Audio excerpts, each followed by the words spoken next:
इस भ्रम में मत पड़ रहे कि डॉक्टर अयूब अंसारी इस लड़ाई में अकेले हैं। पूरी चुनौती के साथ, पूरी जिम्मेदारी के साथ हम बता रहे हैं कि देख लो, एक तरफ डॉक्टर अयूब अंसारी यहां पर खड़े हैं तो एक तरफ पिछड़े समाज का बेटा मदन राठौर इनके साथ कदम से कदम मिला करके खड़ा है। और यही बाबा साहब डॉक्टर अम्बेडकर की औलाद ये सरवण कुमार निराला भी यहाँ खड़ा है साथियों। इसलिए डॉक्टर अम्बेडकर की औलादें अब डॉक्टर अयूब के साथ खड़ी हो चुकी हैं और हम और लोग हैं ये तय कर चुके, हमें मालूम है। और आपको भी बताना चाहते हैं कि जिस तरह से ये घोसी विधानसभा का चुनाव है, ये कातिलों को सजा देने का चुनाव है साथियों। आपको सजा देना होगा, आपको न्याय करना होगा। इसके पहले जब विधानसभा का चुनाव हुआ था तो आपने एक पैगाम दिया था, एक संदेश दिया था, जहां से बीजेपी को हराया था। और जिस आदमी को आपने चुनाया था, लाखों लोगों की भावनाओं पे, लाखों लोगों के फैसलों पे, उसने फैसलों का उसने कत्ल कर दिया और इस्तीफा दिया और बीजेपी के साथ चला गया। उसको भी सजा देने का समय है साथियों। और जो भारतीय जनता पार्टी के जिस गोद में बैठा, वो वहां से जाकर जिसको हमने सम्मान दिया था, वहां से हमें हाथ दिखा रहा है साथियों। ये मौका है, ये बताओ कि दल बदलुओं का घोसी की धरती पे कोई स्थान नहीं है, ये हम बता रहे हैं साथियों। और समाजवादी पार्टी ने जिस आदमी को प्रत्याशी बनाया, मैं दलित का बेटा हूं, मैं जानता हूं साथियों, मैं पैगाम दे रहा हूं दलित समाज के लोगों को। अगर भाजपा जीतेगी तो याद रखना, वो बाबा साहब डॉक्टर अम्बेडकर की संविधान बदलने की बात करती है। इसलिए हमें भाजपा को धरती के अंदर दफन करना है, ये अम्बेडकर वादियों का ऐलान है साथियों।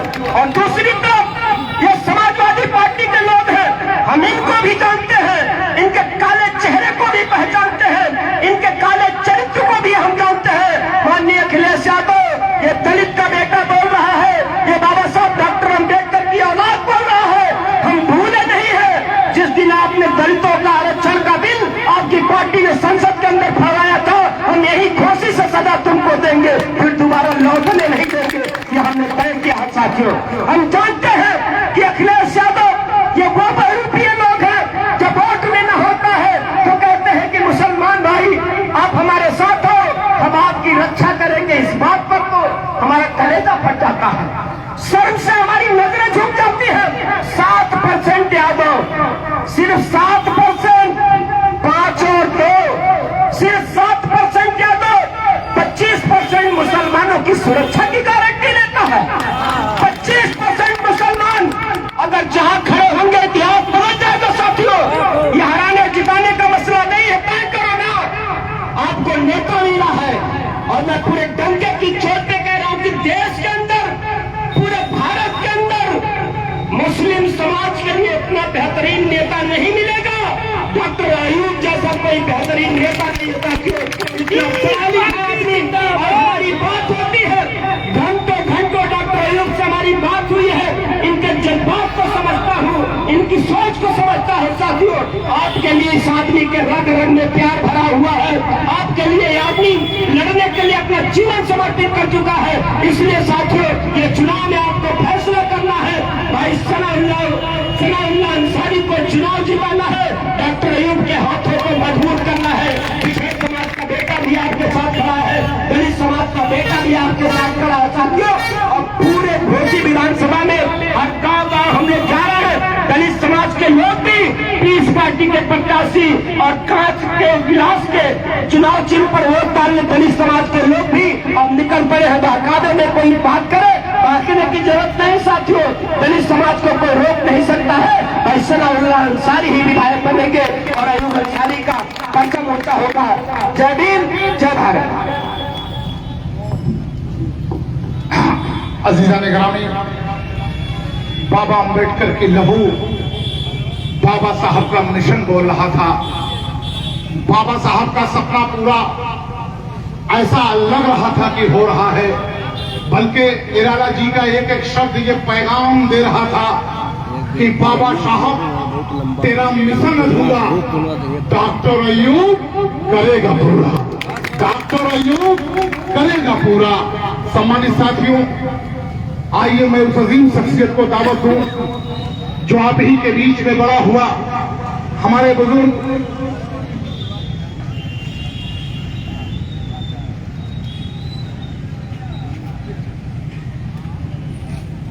सम्मानित साथियों, उस अजीम शख्सियत को जिसको आप हम लोगों से ज्यादा हमारे बुजुर्ग यहां बैठे हैं, ये वही डॉक्टर अयूब है कि जिसने तालीम की दुनिया में कदम रखा, खुद मेहनत करना था, अपने रब अपने अल्लाह के भरोसे यकीन पर जब आगे बढ़ता है तो हिंदुस्तान की तारीख गवाह है कि डॉक्टर अयूब साहब ने जिस मैदान में कदम रखा है, अल्लाह ने उसे हमेशा नंबर 1 पे कायम रखा है।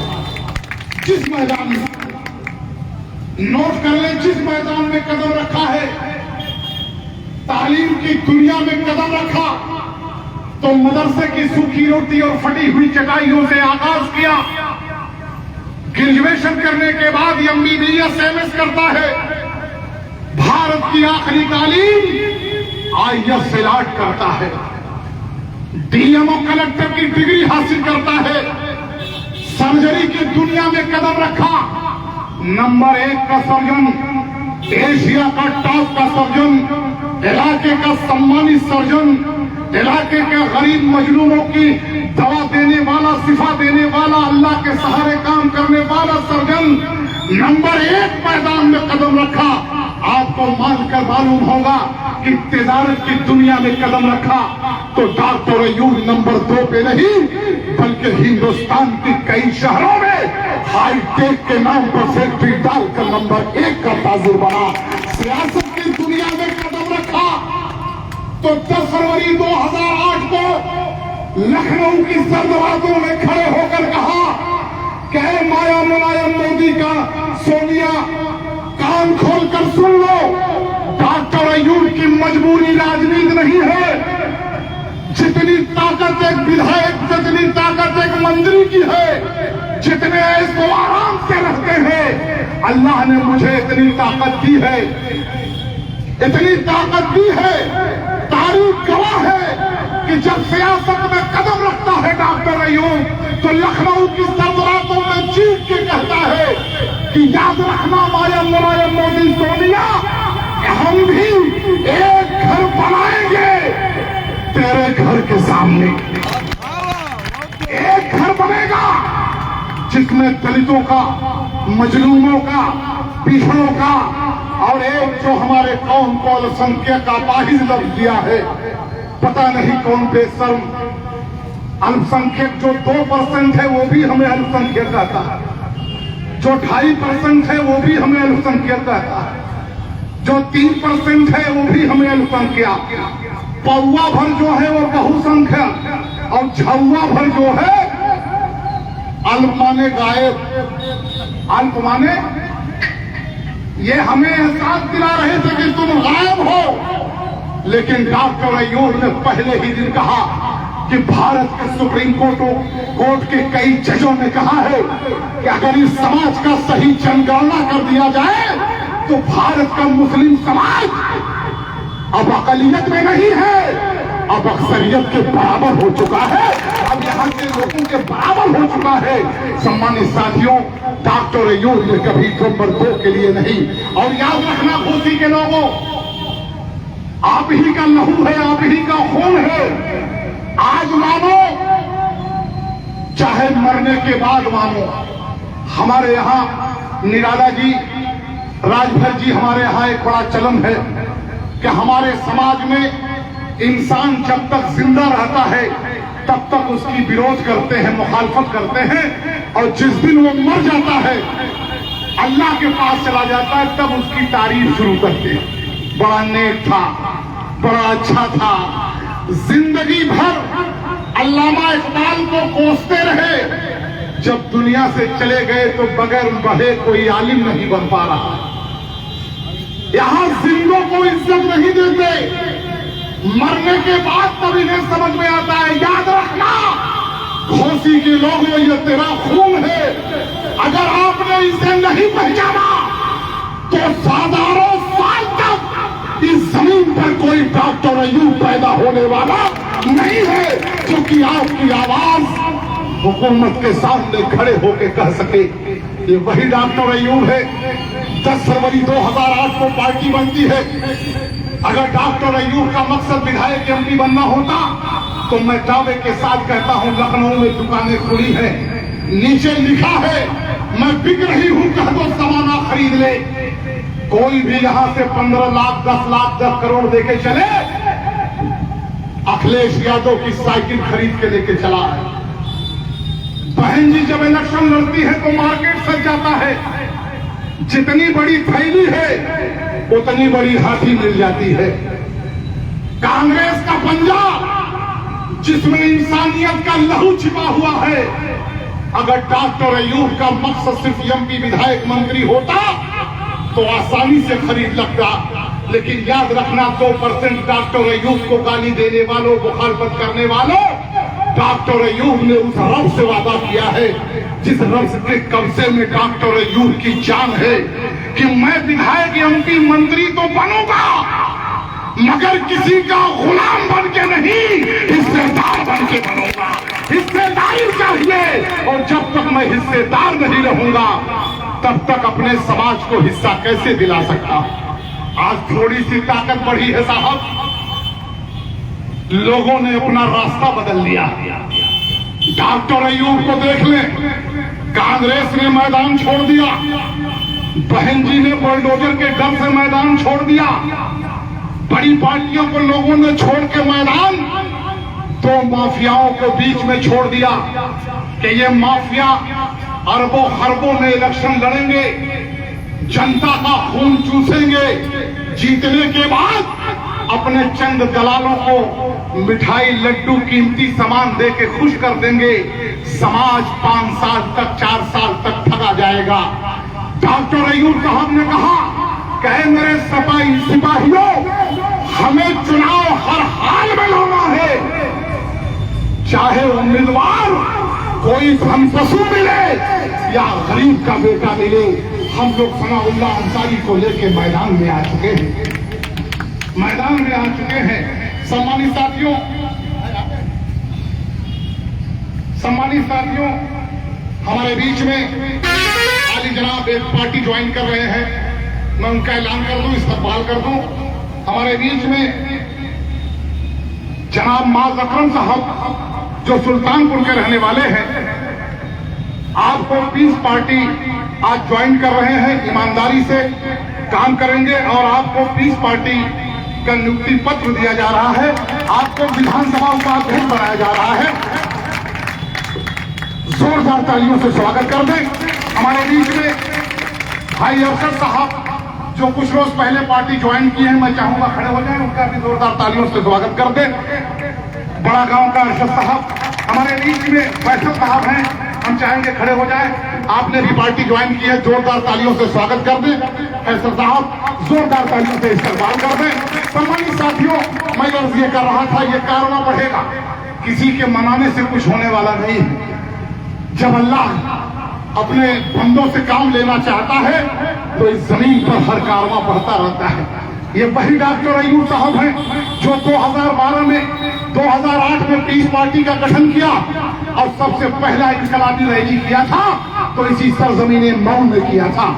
आप ही लोग जिन्होंने ताकत दिया था और डॉक्टर अयूब का हौसला आपने इतना बढ़ाया कि ये कारवां यहां से निकला तो खलीलाबाद से बस्ती होते हुए, फैजाबाद से बाराबंकी से लखनऊ होते हुए आगे जाकर बलरामपुर मुरादाबाद होते हुए गाजियाबाद पहुंच गया। 2012 में इलेक्शन हुआ, 4 विधायक जीते, एक गठबंधन 5। ये जो आज यहाँ टर टर बज रहे हैं ना, यकीन मानिए ये सब डॉक्टर अयूब के हाथों के तरासे हुए पत्थर के सनम हैं। सब जानते हैं कि डॉक्टर अयूब के हाथों से तरासे हुए पत्थर के सनम है। आज मेरे ही सामने भगवान बने बैठे हैं क्योंकि उनका समाज उनके साथ खड़ा हुआ। काश कि आप खड़े रहते तो आज डॉक्टर अयूब महामहिम योगी के आंख में आंख मिलाकर बात करता नजर आता और कहता कि कमजोर ही सही मगर हिस्सेदार तो है, कमजोर ही सही मगर हिस्सेदार तो है। 5 विधायक 4 विधायक जीते, उसमें डॉक्टर साहब विधायक रहे।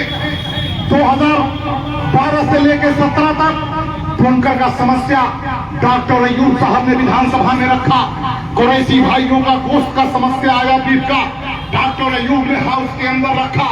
जब 2013 में मुजफ्फरनगर चला तो डॉक्टर साहब खुद बताएंगे, चीख चीख के मर्द मुजाहिद ने अकेले चीखना शुरू किया। सम्मानित साथियों, 12 के 13 के 14 के 17 के बाद डॉक्टर साहब विधानसभा में फिर नहीं पहुंच पाए, क्योंकि उस वक्त झूठ और नफरत की लहर चल चुकी थी।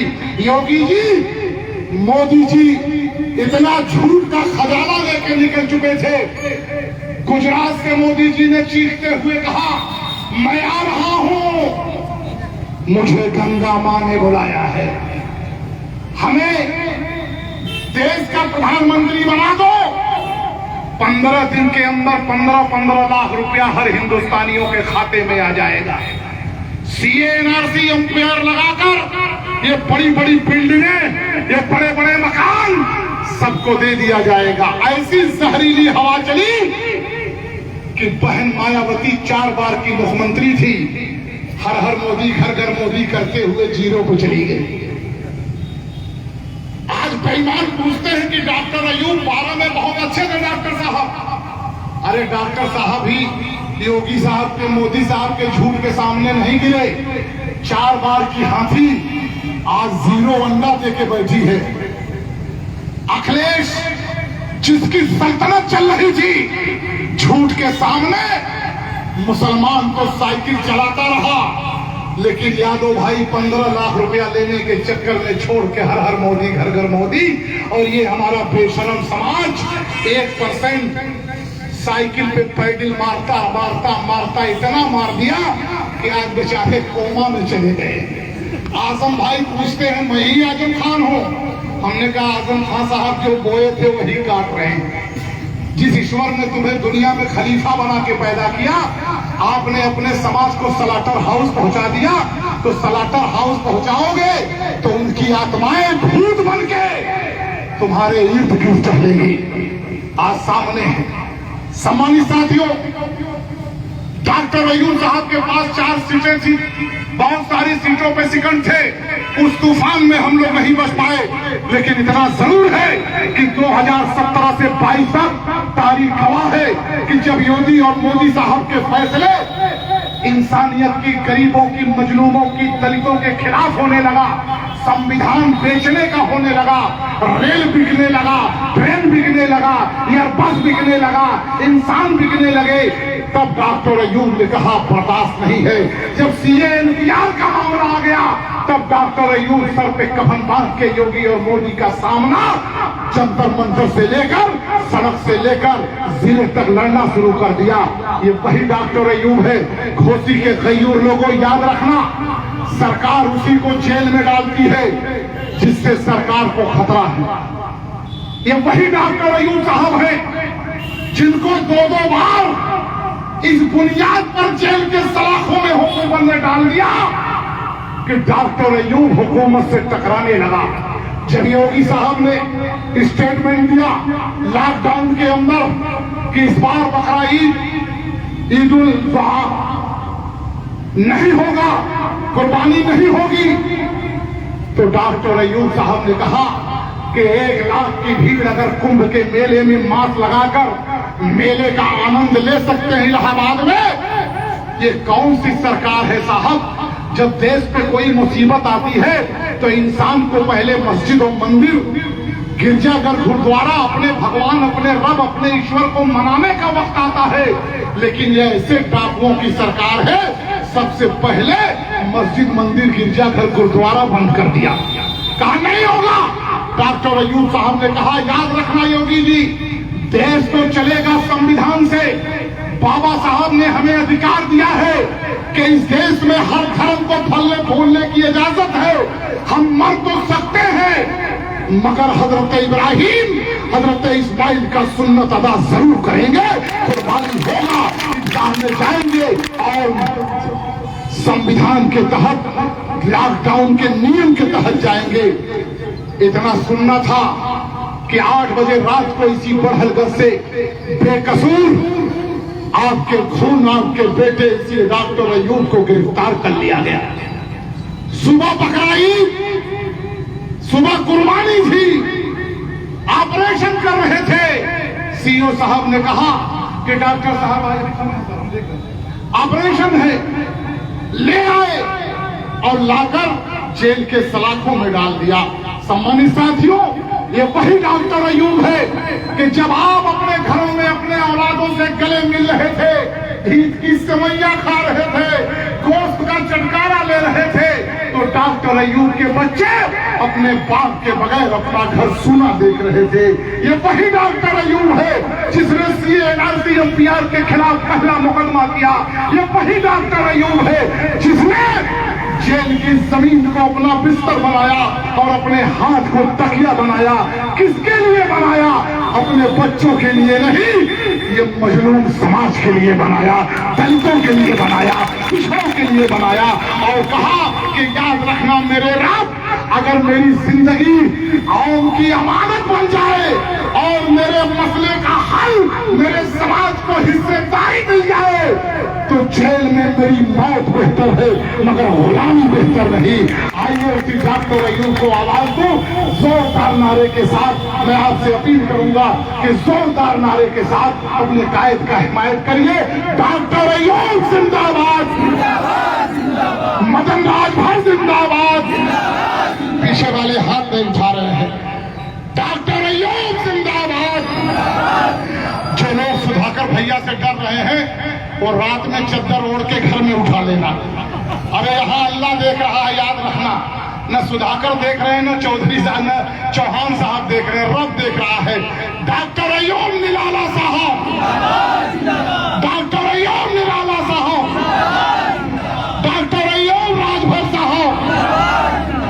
आइए माइक पर डॉक्टर अयूब साहब एक एक लफ्ज सुन के जाएंगे। हाथ उठाकर तारीफ कर दे, हाथ उठाकर तेरे तरफ से एक एक शब्द लेके जाएंगे। माइक पर डॉक्टर अयूब साहब।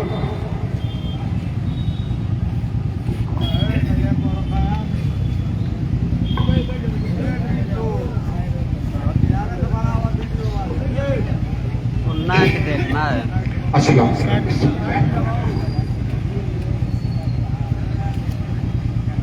कोसी विधानसभा की सभी उलमाए किराम का, नौजवान साथियों का, बुजुर्गों का मैं शुक्रगुजार हूँ कि आप सभी ने अपना वक्त दिया और मेरी और मेरे साथियों की बातें सुनने की जहमत उठाई। साथियों, आज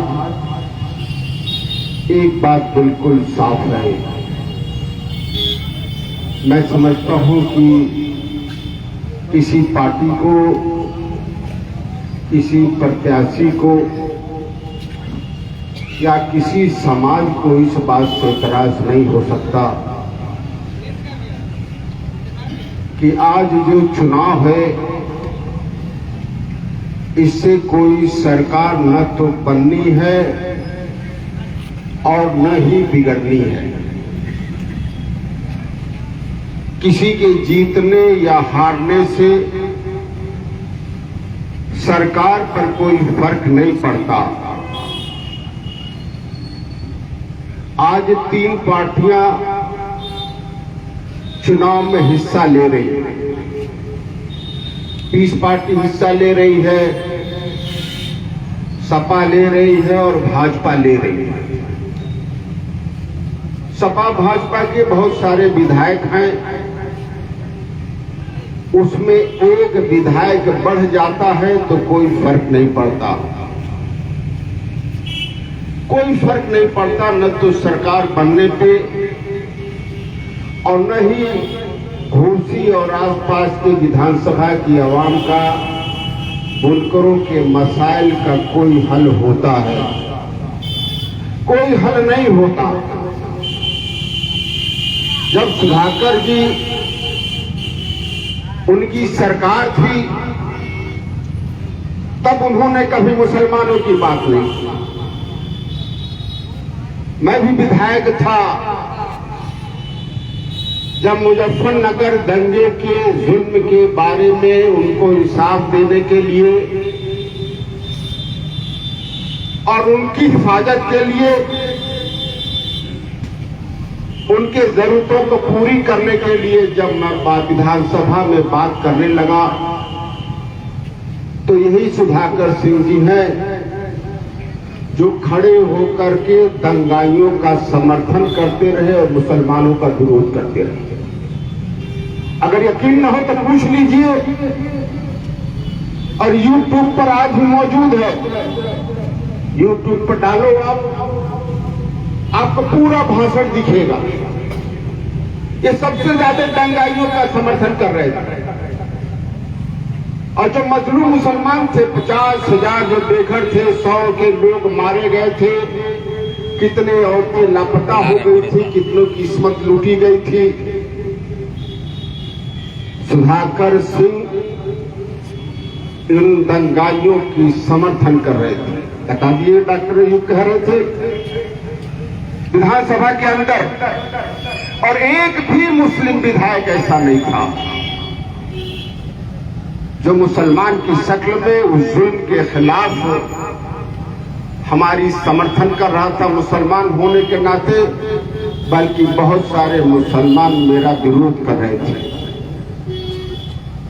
तो पार्टियां, विधायक अपने नेता और पार्टी के वसूल से चलते हैं।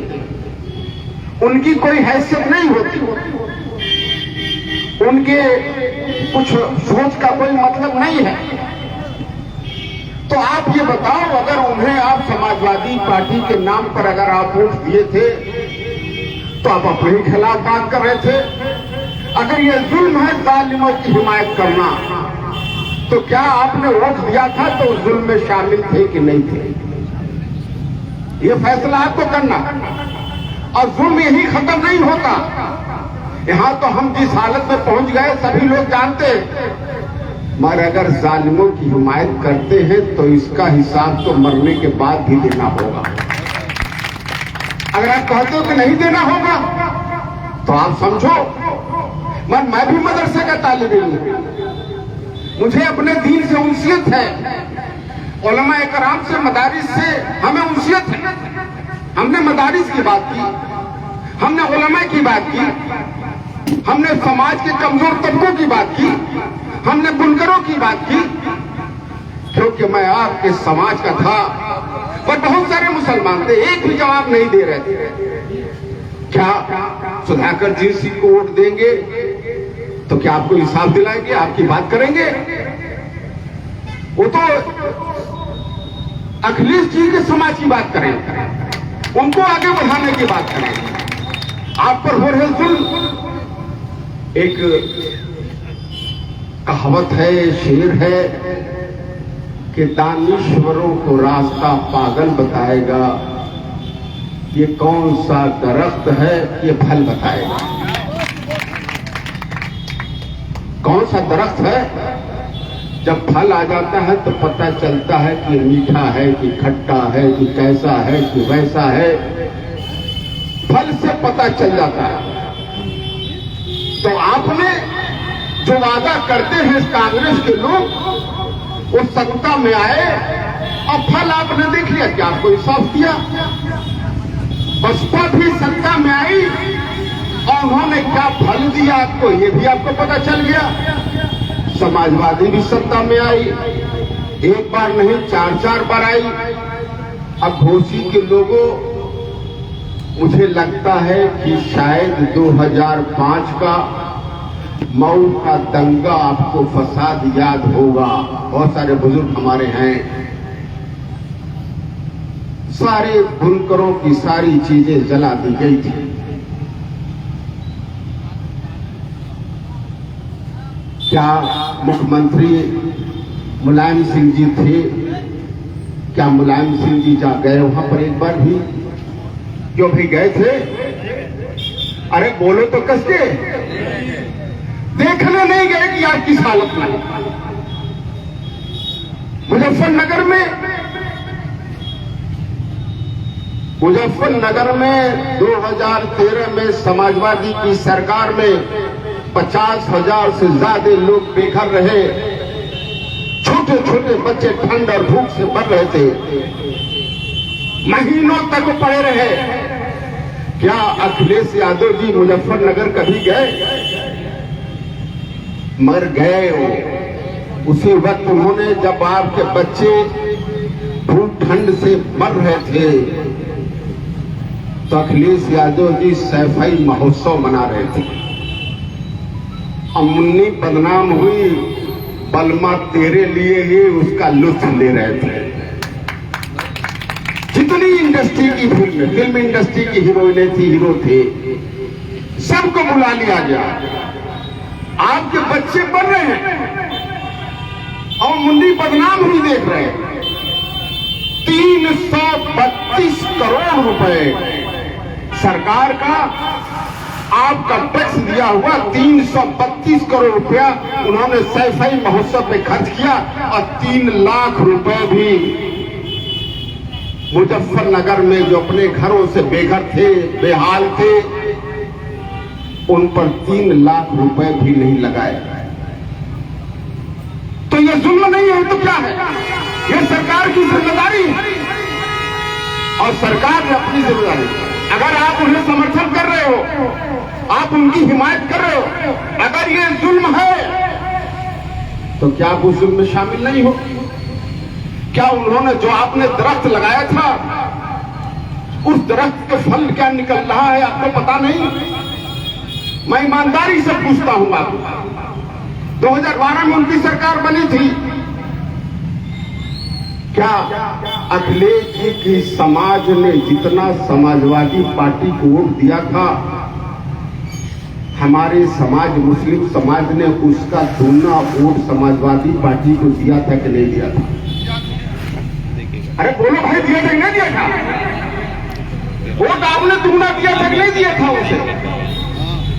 मगर सरकारी नौकरी जब बंटनी थी, चपरासी से लेकर के और एसडीएम तक पीसीएस का जब इम्तिहान हुआ, उसमें सरकारी नौकरी जब बंटनी थी, तो 50% से ज्यादा अखिलेश जी ने अपने समाज, यादव समाज को दिया,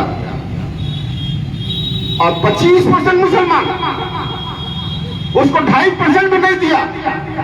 वोट आपने दूना दिया। मगर और एक भी ऐसा जिला नहीं रहा कि 2012 से लेके 2013 तक, जब तक 14 में इलेक्शन नहीं हो गया, तब तक हर जिले में दंगा होता रहा। आज जब 14 का चुनाव हुआ, दंगे का फायदा भाजपा को मिल गया, भाजपा की सरकार बना दी, तब विधानसभा में आपके बेटे ने कहा कि अब पूरे प्रदेश में दंगा नहीं होगा, पूरे प्रदेश में दंगा नहीं होगा। और आप बता दो, कोई गवाह हो तो बता दो कि 2012 से लेकर के अप्रैल 2012 से जब अखिलेश जी मुख्यमंत्री बने, और तब तक मुजफ्फरनगर का जो दंगा हुआ, चुनाव तक दंगा होता रहा, और भाजपा के जीतने के बाद दंगा खत्म हो गया। क्योंकि दंगे का फायदा भाजपा को हुआ, तो सपा ने दंगा कराना बंद कर दिया। हमने कहा है, विधानसभा में बोला है हमने कि सरकार ये दंगा कराई। आप देख लो, विधानसभा में कोई झूठ नहीं बोल सकता, नहीं सदस्यता खत्म हो जाएगी। हमने सारे दलील के साथ कहा कि समाजवादी पार्टी की सरकार ने दंगा कराई है, और अब विधानसभा में कहा कि अब दंगा नहीं होगा क्योंकि भाजपा फायदा उठा रही है। साथियों, ईमानदारी से आप एक और बात तो बता दो कि सपा अपना टिकट भाई सिंह साहब को बना दिया है, सुधाकर सिंह को बना दिया है। अगर समाजवादी पार्टी भाई सनाउल्लाह अंसारी को अपना प्रत्याशी बना देती, तो क्या अखिलेश जी का समाज, यादव समाज उन्हें वोट देता कि भाजपा को देता? ये हमें बता दो। अरे कस के बोलो।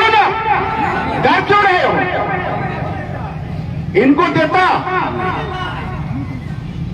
अरे खाली हाथ हिलाओगे, कैसे बोलो भाई, लोगों को पता तो चल जाए किसको वोट देता।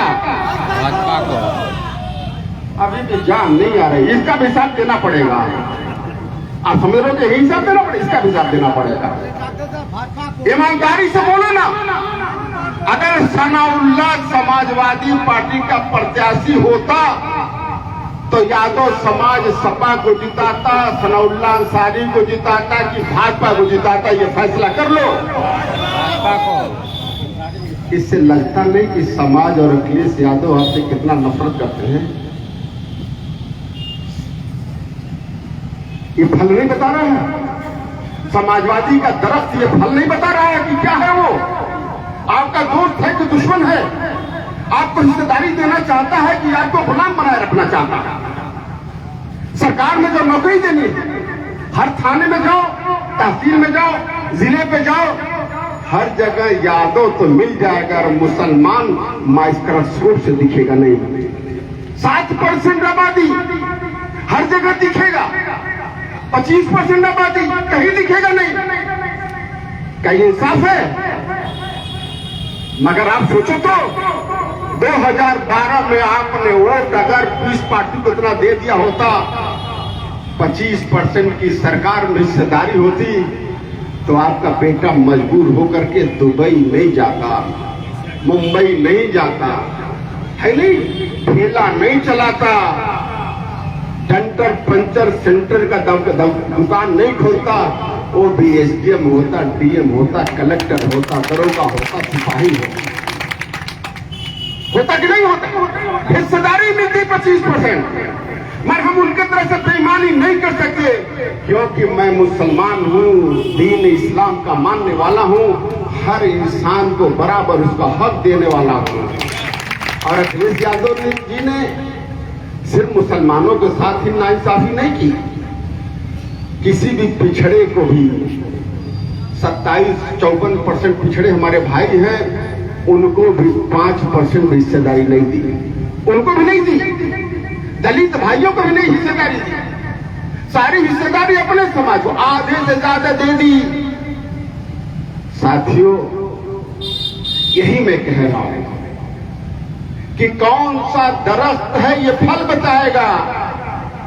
तो दरख्त तो आपने भाजपा की भी लगा दी, सपा की भी दरख्त लगा दी, कांग्रेस की भी दरख्त लगा, सबको पानी दी, खाद दी, सबको ताकत दी, आपने बसपा की लगा दी।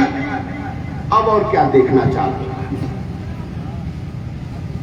अपना तो दरख्त लगा लो है, अब फल देखो। हमें आपने बोलने की ताकत दी थी, सरकार में हिस्सेदारी नहीं दी थी, तो हमने आपकी बात रखी, जितनी ताकत जितनी बात रखी। चाहे भाजपा की सरकार बनते हमें जेल में भेज दे, भाजपा ने 2 बार हमें जेल में भेजा। आप कहते हो कि सपा के जितने लोग रहेंगे, हमारे समाज के लोग, मुस्लिम समाज के लोग, बसपा के जितने नेता रहेंगे, कांग्रेस के जितने नेता रहेंगे, वो सब कहेंगे डॉक्टर अयूब और पीस पार्टी भाजपा का एजेंट है। कहते नहीं कहते भाई? अब बोलोगे नहीं, आप बाहर जाकर चिल्लाओगे चाय खाने पर, जहां बोलना वहां तो बोलो।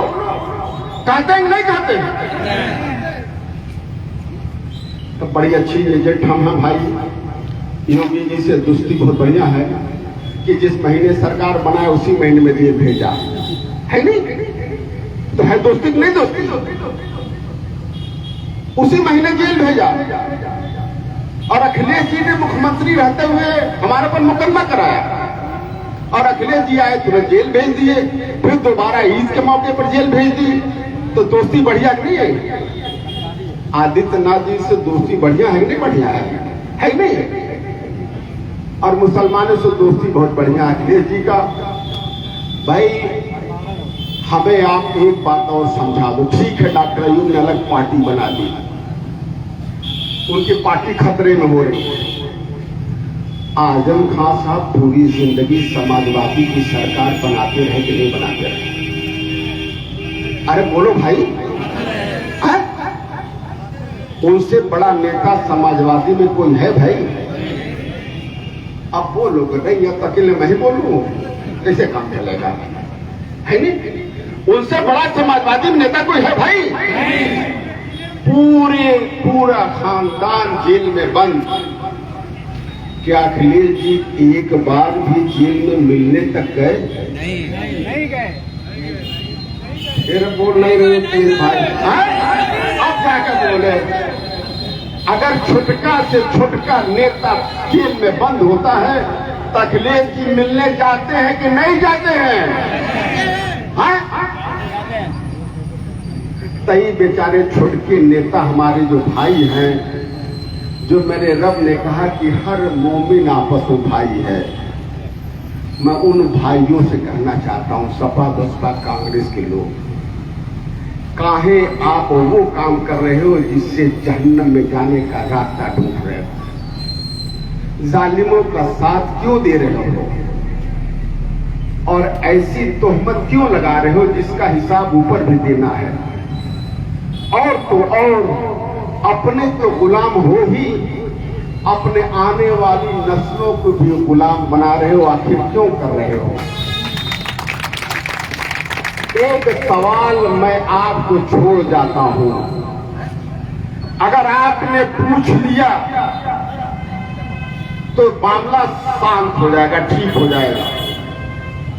जो समाजवादी पार्टी का नेता वोट देने की बात करे, बसपा का कांग्रेस का नेता कभी भी बात करे मुसलमान के तरीके से, उससे एक ही बात कहना कि भाई हम सपा को वोट देंगे, हम आज इंडिया बनी है, एनडीए बनी है, बसपा है, हम उनको वोट देंगे, मगर हमें गुलामी नहीं, हमें भी हिस्सेदारी दिला दो, गठबंधन में शामिल। कोई गठबंधन में शामिल कराने को तैयार है 30 पार्टी को? अब फिर बोल नहीं रहे हो भाई, काहे नहीं देने को तैयार है? अरे बोलो तो। सपा बसपा कांग्रेस सभी सोचते हैं, सभी बात करते हैं कि मियावा जाएगा कहां? क्या कहते हैं? जैसे कहावत हमारे यहां ना कि बकरी की माई कब तक खैर मनाई, है नहीं? उसी तरीके से जानते हैं भाई कि मियावा है नहीं, न मारेगा, जलाओ मारो, नौकरी दो न दो, जो मनमाए इसके साथ जो कुछ करो, मर मियावा।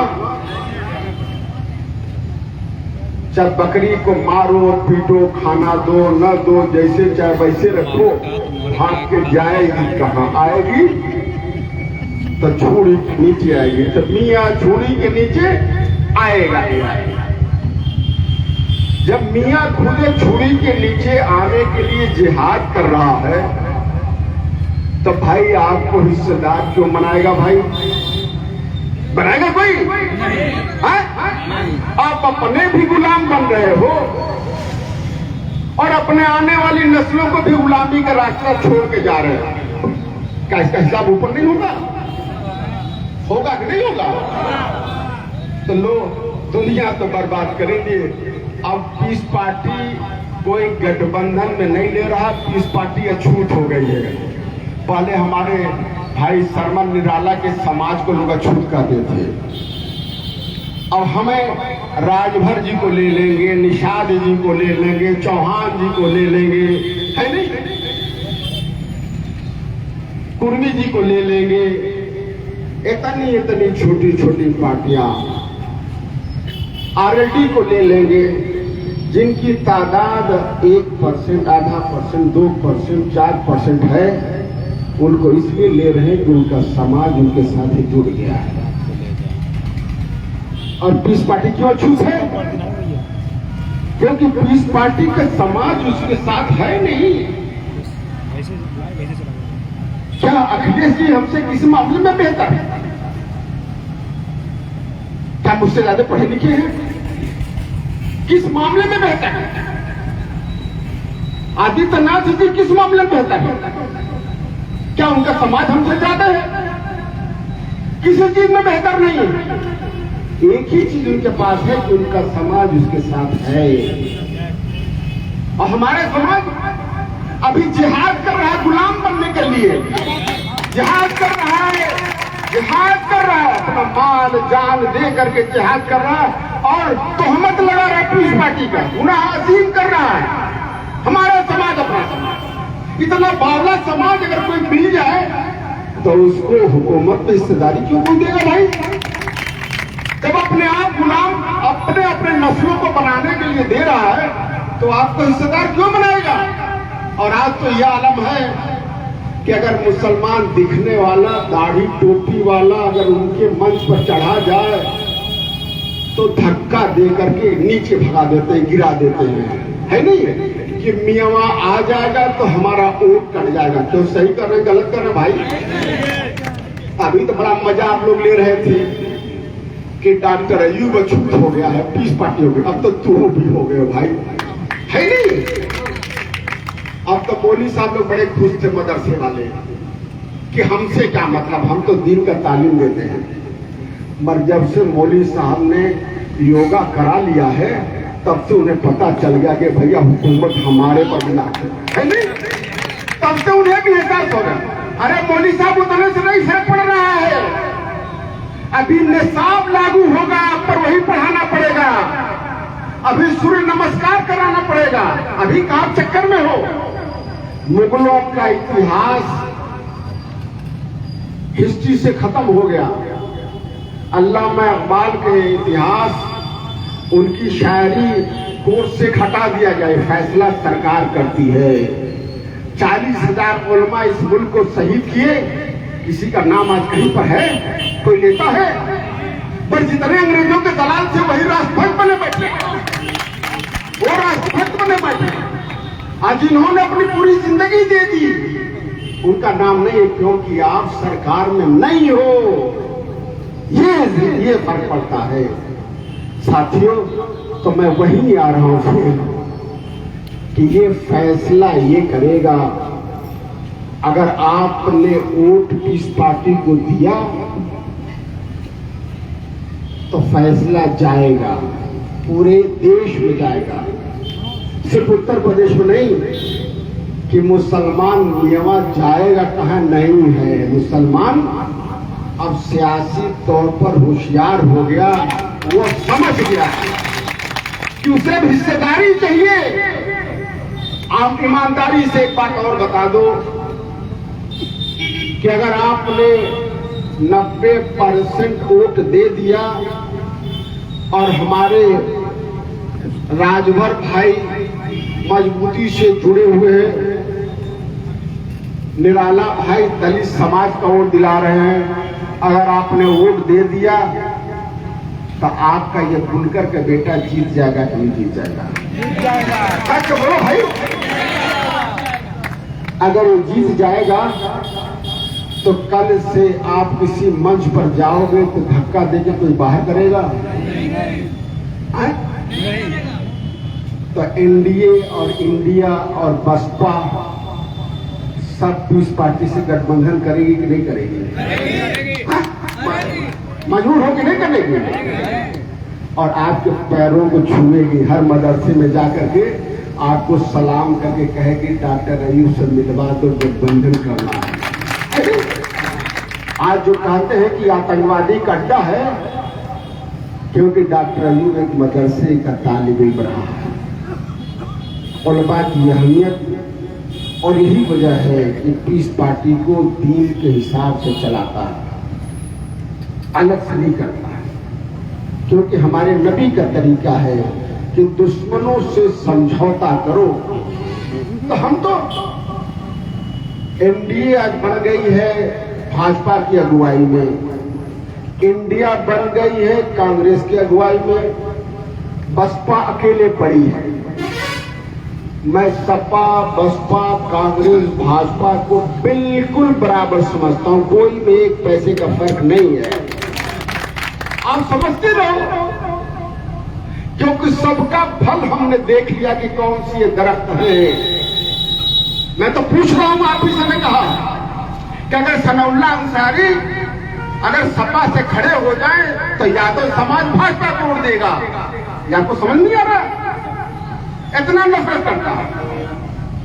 पर भाजपा से खड़े हो जाए, अगर सनाउल्लाह अंसारी एनडीए से खड़े हो जाए तो सबसे कट्टर आरएसएस का आदमी वोट देगा कि नहीं देगा? देगा कि नहीं देगा? देख लो आप। अगर वो ईमानदार है, सपा के लोग, बसपा के लोग, कांग्रेस के लोग खलीलाबाद में हमें सब मिल के हराते हैं, भाजपा के लोग हराते हैं कि पहले जो पुनगी निकल रही है हुकूमत में हिस्सेदारी की हुकूमत के लिए, उसी को खत्म कर दो। ये खत्म करते हैं, सब मिल के हराते हैं, तो कोई फर्क नहीं है किसी में। तो क्या करेंगे? ये पैगाम आपको देना है। अगर आपने दे दिया तो ठीक है। मैं तो यही गुजारिश करूंगा कि इस बार आप फैसला ले लो। किस लिए? सपा बसपा को, और सपा के लोगों से जो सुधाकर जी के लिए वोट मांगे उसे कह दो कि अखिलेश जी से समझौता करा दो, मुस्लिम समाज को भी हिस्सेदारी दिला दो। 25% आबादी है, 2% सीट दे दो, 2 सीट 80 सीट में 2 दे दो भाई। एक नहीं चाहिए है नहीं? 7% को आप 50 सीट दे दो, मगर मुस्लिम समाज को 2 तो दे दो। क्यों भाई? बनता कि नहीं बनता? कहा तो इतने बड़े नेता हो, तुम्हारी बात अध्यक्ष जी मानते हैं तो गठबंधन करा दो। मुसलमानों को गुलामी नहीं, अपने नस्लों को गुलाम नहीं, बल्कि हुकूमत में हिस्सेदार बनाना है। आप हिस्सेदारी दे दो, हम वोट देंगे। हम भाजपा को नहीं, हम आपको जिताएंगे। आपकी सरकार बनेगी, उसमें हिस्सेदार रहेंगे। आप सिद्धा दे दो।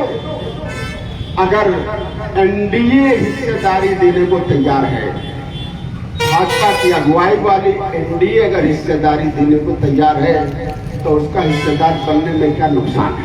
कुछ नहीं, कोई नुकसान बता दो भाई। है? अगर हिस्सेदारी बन जाओ केंद्र सरकार में, प्रदेश सरकार में एनडीए के साथ, तो क्या एक तरफा मुसलमानों पर जुल्म होगा? हमें आप बता दो कि गलती भाजपा की है कि मुसलमान की है? पहले ईमानदारी से फैसला करो। जब से देश आजाद हुआ है, आप भाजपा को हराने के लिए घर से लेकर चायखाने से लेकर के हर मजमे में भाजपा को हराने की बात करते हो, उनके खिलाफ वोट देते हो, तो आपको फूल का माला पहनाएगी कि बुलडोजर चलाएगी? बाय मौका मिलेगा, क्या करेगी? तो दुश्मनी वो पहले ले रही कि तू ले रहे? कौन ले रहा भाई? मगर जिसको वो कहती है कि ठीक है मुझे हराओ, मगर फूल जीतने के लिए हराओ, तो बात बनती है। आप सपा को जिताने के लिए, बसपा को जिताने के लिए सिर्फ हमें हराओ, तो दुश्मन आप बना रहे हो भाई ना। सत्ता से दुश्मनी आखिर क्यों नो? क्या हमारे नबी की सुन्नत है ये? क्या हमारे नबी ने गुलामी कभी अख्तियार की? कभी मक्का मौसमा में कभी दुश्मनों का उन्होंने गुलामी अख्तियार की? नहीं। काफिरों के लिए और दुश्मनों से, यहूद और नसारा से उन्होंने मुआहदा किया, समझौता किया। ये तरीका है। तो जो पार्टी आपको हिस्सेदारी दे, एनडीए दे, उसके साथ हिस्सेदारी करो। यूपी इंडिया दे, उसके साथ करो। बसपा दे, उसके साथ करो। आपको पूछ कौन रहा भाई कि आप एनडीए के साथ नहीं जाओगे? क्या इंडिया पूछ रही है कि सपा पूछ रही है? बसपा कुछ नहीं रही है। और हम तने बैठे हैं कि हम उसके साथ नहीं जाएंगे। क्यों नहीं जाएंगे भाई? यही तो कहती है कि अब हराने के लिए मेरे छुरी के नीचे आओगी, मजबूर हो आप। तो ये मजबूरी खत्म करो। ये सियासी मजबूरी आपकी समझती है कि मुसलमान को कुछ नहीं चाहिए। ये तो फालतू में बेगाने शादी में अब्दुल्ला दीवाने की तरह घूम रहा है नहीं? तो ये अकल से काम लीजिए। जिन लोगों ने हराने जिताने का काम किया, जिस समाज ने किया है, वो तबाह बर्बाद हो गई। न तो समाज के हिसाब से, देश के हिसाब से ये तरीका ठीक है, और न दीन इस्लाम के तरीके से ठीक है। तो दोनों जगह हम बर्बाद हैं। इसलिए साथी ये फैसला कर लो, और ये मौका मेरे रब ने दिया है, और मेरे रब ने कहा है कि जो कौम अपनी हालत को नहीं बदलती उसकी मैं भी मदद नहीं करता। तो पहले आप अपनी हालत बदलने की तरकीब करो ना, और पीस पार्टी तरकीब लेकर के आई है, उसको इस्तेमाल करो, इंशाअल्लाह हम लोग कामयाब होंगे। इसी के साथ